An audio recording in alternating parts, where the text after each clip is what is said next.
The officer asked me only one question that night. He looked around the apartment, at the walls, at the years pinned to them, and he said, "How long has your friend been living inside your life?" I didn't answer. I'm still not sure I can. The worst part isn't what you're seeing right now. The worst part is that none of it felt strange while it was happening. He made sure of that. If you had asked me 3 months before that night, 2 months, 1 week, who I trusted most in the world, I would have said his name without a breath of hesitation. That's how it works. That's always how it works. We met when I was 22.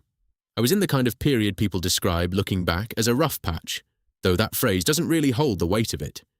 I was adrift, working a job that was already eating me, coming home to an apartment that echoed, calling people who didn't pick up. And then, he was there. Just there. He remembered things. Specific things. The name of the professor I'd hated in university. The exact way I took my coffee, which had changed twice by then, and he'd kept up with every adjustment without being told. He showed up when I needed help moving. He texted on days I hadn't mentioned feeling low, somehow knowing anyway. He sat with me through the breakup that year, which was quiet and brutal in the way those things are, and he didn't offer solutions or platitudes. He just sat there. In the years since, I've had to unlearn what that felt like. Sitting with someone, whether it can mean what I once thought it meant. When I went through the hard parts, the job loss, the falling out with my family, the winter I spent mostly in bed, he was there for all of it. He knew things about me that nobody else did, not because I'd volunteered them, just because he paid attention in a way that felt like love. I told him that once. I said, "You're basically psychic." He smiled. He said, "You'd be surprised how much I notice." I remember thinking that was charming. I remember thinking what a rare thing to be truly known by someone. I didn't understand yet that being known and being watched are not the same thing. The first moment of unease is difficult to pin down, because at the time, it wasn't unease. It was more like a texture, a small ambient wrongness that I kept smoothing over. My laptop, open to a tab I didn't remember leaving open. A drawer slightly out of alignment. You know how a drawer sits when it's been opened and replaced. That almost imperceptible gap. Messages that had been read before I'd opened them. I told myself I was tired. I told myself I was imagining things. And when I mentioned any of it to him, which I did because he was the person I spoke to about everything, he had the softest, most reasonable explanations. "You've been stressed. You forget things when you're stressed. You told me that story already, don't you remember? You've been exhausted. Your memory isn't what it should be right now." He said it with such patience, such warmth. I started to believe it. I started to wonder if something was wrong with me. That was the design.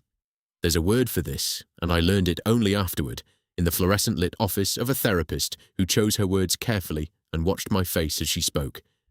Gaslighting. The erosion of your own reality, administered slowly, with love. I didn't just doubt my memory.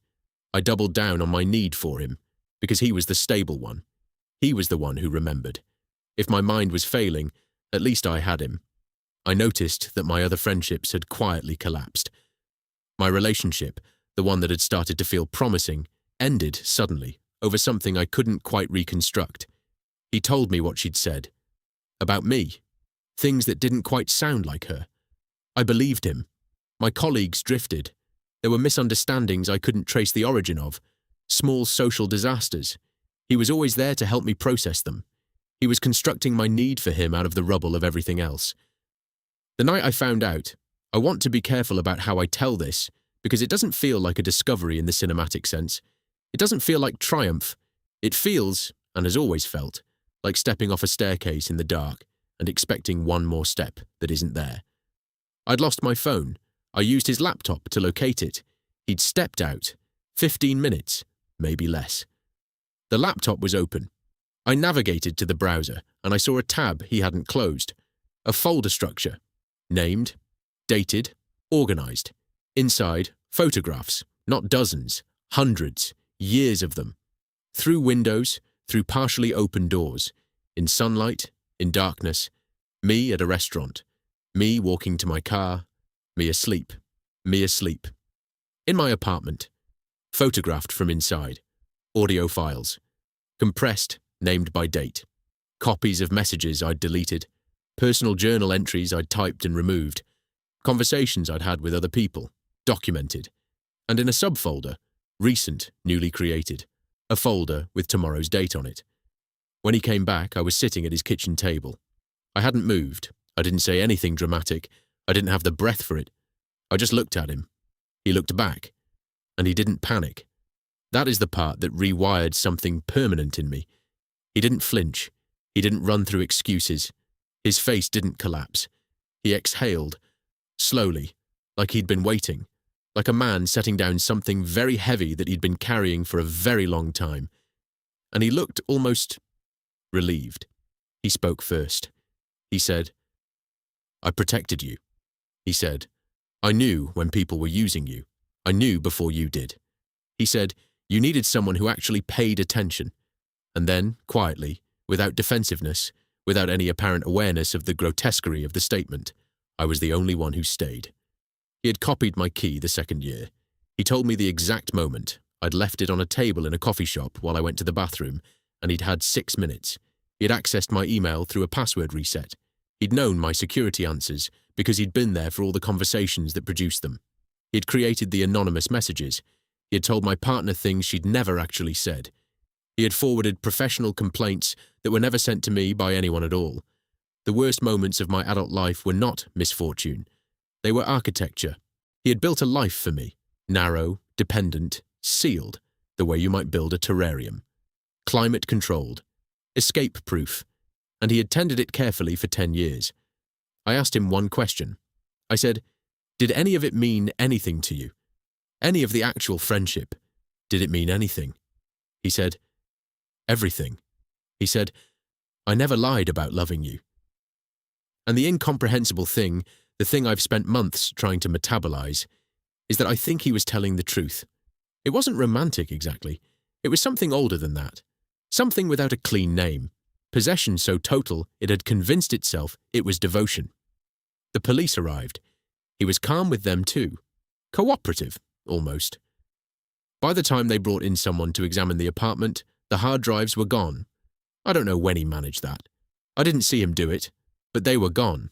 Every physical piece of evidence he'd compiled over a decade, except for one thing. They found a small camera in the ceiling fixture of my living room. It was still transmitting. To where, they couldn't immediately trace. I changed the locks that night, and then I changed apartments, and then I changed cities. I don't sleep easily in dark rooms. I check the corners. I check the fixtures. I know the makes and models of certain surveillance equipment now the way a person learns the names of medications after a diagnosis, not because they want to, but because ignorance started to feel like a form of violence against themselves. Trust, when it breaks, doesn't break cleanly. It doesn't shatter. It dissolves, slowly. Over the month that follow, you find yourself watching people, ordinary people, kind people, and measuring the distance between what they say and what might be underneath it. You become an archaeologist of motive. It is exhausting in a way that is difficult to describe to someone who has never done it. The cruelest feature of a betrayal like this is the contamination of memory. Every good moment becomes suspect. The birthday he remembered. The afternoon he showed up with food when I was too low to call anyone. The conversations that felt like the most honest I'd ever had. Were any of it real? Or was it maintenance? The careful tending of a dependency he'd engineered? I've learned there is no clean answer to that question. People are not either sincere or scheming. The human capacity for self-deception is vast enough to contain both at once. He may have genuinely loved me. He may have genuinely believed he was protecting me. And he may have dismantled my life piece by piece to make sure I could never exist without him. These things are not mutually exclusive. That's the part that keeps me awake. The most dangerous betrayals rarely arrive from enemies. Enemies stand outside the door. You can see them. You can prepare. Real betrayal sits at your table. It learns how you take your coffee. It memorizes your fears and recites them back to you as empathy. It makes itself indispensable, one small act at a time, until the question of leaving becomes genuinely unthinkable. Not because you're weak, because it was built that way. That is the oldest predator strategy in existence. Not force, not speed, camouflage. The strangest thing I've noticed in the months since, in the therapy sessions, in the slow rebuilding of something resembling a life, is that sometimes something will happen. Something small, something funny, or something that frightens me, or just a strange observation I want to say aloud to someone. And before I can stop it, my hand reaches for my phone and starts to type his name. The reflex is still there. He built it.